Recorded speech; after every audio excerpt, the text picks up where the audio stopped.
Ranton's got a cup. And that's something Draisaitl can't say as of yet. To me, and again, this might be my last appearance, Draisaitl's better. Like there's no comparable here financially. Would you give him the massive contract he's seeking? Because at the time of the trade, I said I'd give him the Draisaitl contract. In the days since, it doesn't seem like it even is the Draisaitl contract. It seems like it's maybe 12, 13-ish.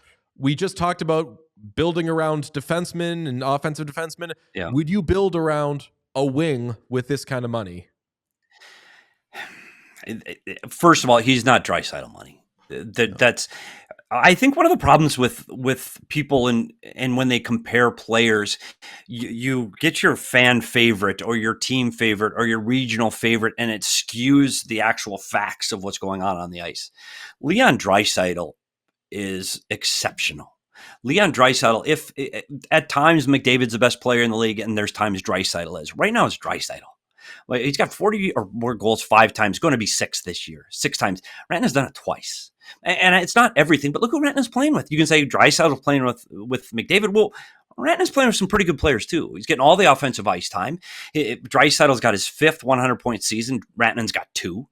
Rantanen's got a cup. And that's something Draisaitl can't say as of yet. To me, and again, this might be my last appearance, Draisaitl's better. Like there's no comparable here financially. Colorado had to do what they felt they needed to do financially. And I will say this for Colorado. Kudos to them. That's hard to do. And I can only compare it to things I've been through personally. Oliver Ekman-Larsson was an Arizona Coyote, and buddy, not Draisaitl, not Rantanen. I get it. And so people don't send the mail. Oliver Ekman-Larsson isn't that player, but he was that player to Arizona. He was their captain. He was their best defenseman. He led the bus on the power play in 5-on-5. His contract was up. John Chaika was stuck.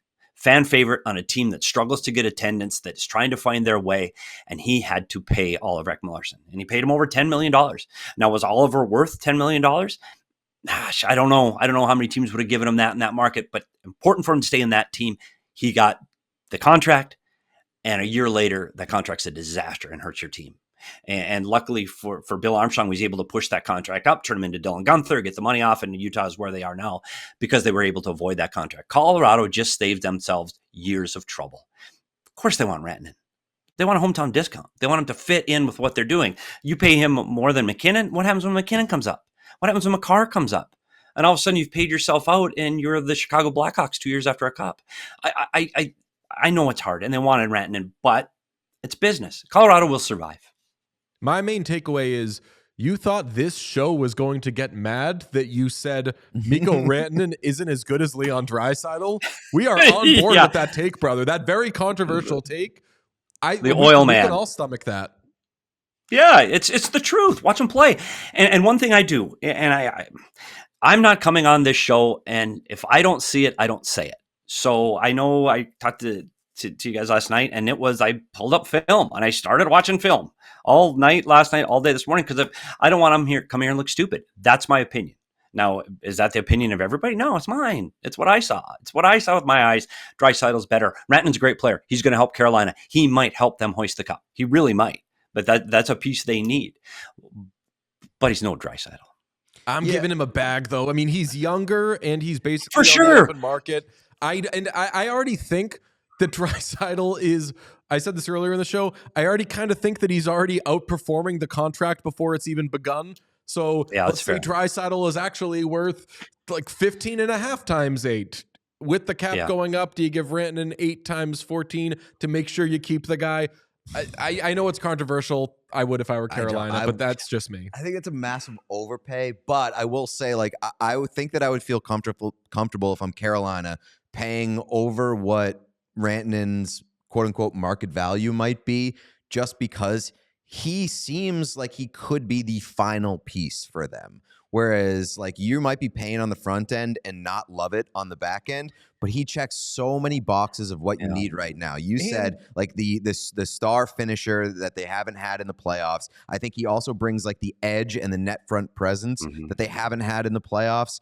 And he's just one of those guys that has the intensity of a winner. And I think they need that. What they do on defense is like what the Blackhawks used to do with their bottom 6, where they were like, oh, no, we'll just keep rotating. We'll just keep developing and bringing guys that, like, Carolina said goodbye to 2 very good defensemen, and they're absolutely fine. So if they can keep doing that, then pay your forwards $20 million. It doesn't matter. So if they can keep doing that, then it's more reason to be able to get away with paying an absolute ton to a wing. And I historically have been on the don't build around wings, but Rantanen is one of 2 wings in the league that I would, the other being Kucherov.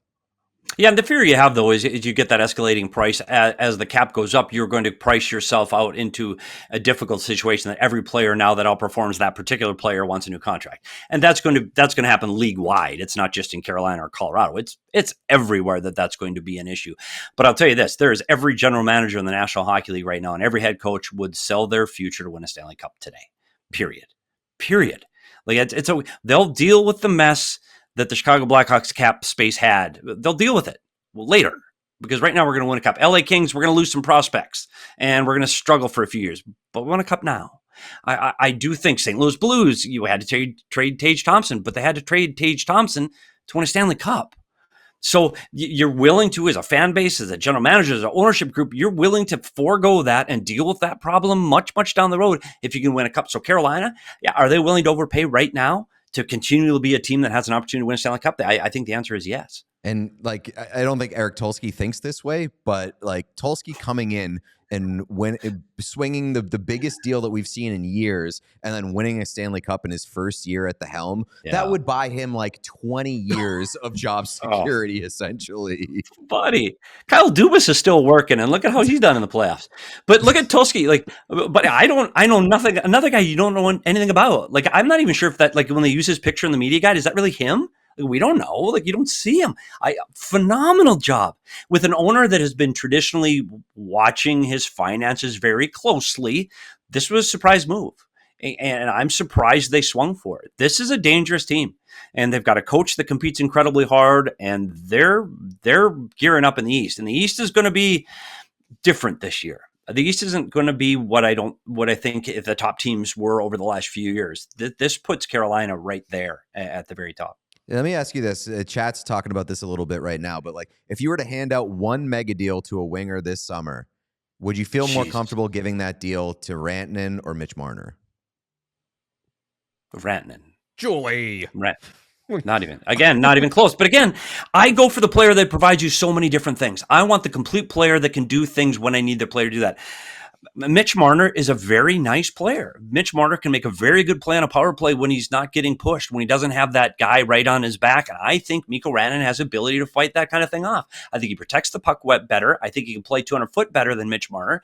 Mitch Marner's an outstanding player that can put up points offensively and help you both 5-on-5 and on the power play. But I'm afraid that deal may cause trouble in Toronto if you sign him to the big ticket. I like Marner. I don't love Marner. I'll take Rantanen over Marner all day. It's a fun question. It's a fun question. I mean, I think it's a question with an easy answer, but it's still a question. I mean, I think that. But is it though? People would value Marner's defensive ability as a full package deal. Yes, he can defend and he can get pucks back. He's an unbelievable puck retriever, and his ability to back check and lift sticks. He's kind of like Datsuk in that and ability to retrieve pucks.